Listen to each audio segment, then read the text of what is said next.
राज्यातल्या मराठी माध्यमाच्या शाळा बंद पडत असल्याबाबत आता हा प्रश्नच आहे ना, म्हणजे हा मलाही विचारला पाहिजे, तुम्हालाही विचारला पाहिजे, यांनाही विचारला पाहिजे.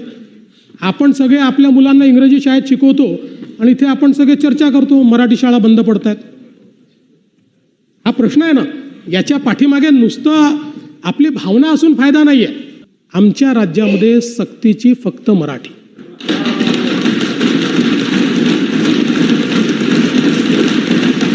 इतर ज्या भाषा शिकल्या पाहिजेत त्या कुठल्या वर्गातनं घ्यायच्या, कशा घ्यायच्या.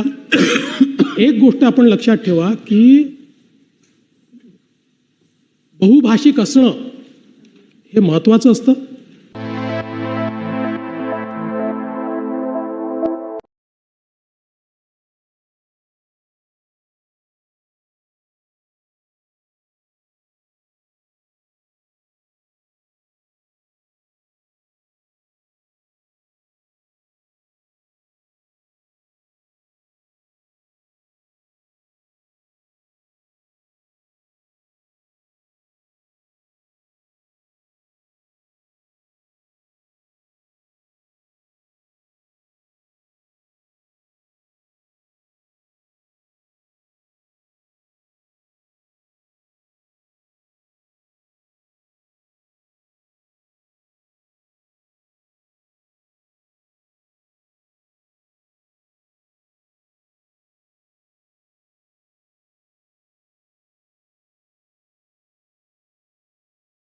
तुम्हाला एक सांगतो की थोडा जर प्रयत्न केला तर मागच्या काळात, आणि आता पुन्हा मी तुम्हाला दाखवून देईल, मागच्या काळामध्ये मला आठवतं 2017-18 साली याच सभागृहात मी सांगितलं होतं जवळपास 50,000 मुलं खाजगी शाळा सोडून जिल्हा परिषदेच्या शाळेत परत आले होते.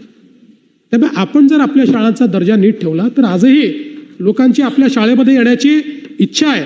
पण हे जे काही 2,000 मराठी शाळा बंद करणार, 65,000 मराठी शाळा बंद पडल्या वगैरे जी आकडेवारी आलेली आहे ही पूर्णपणे कपोल कल्पित अशा प्रकारची आकडेवारी आहे. सीमावादाच्या संदर्भात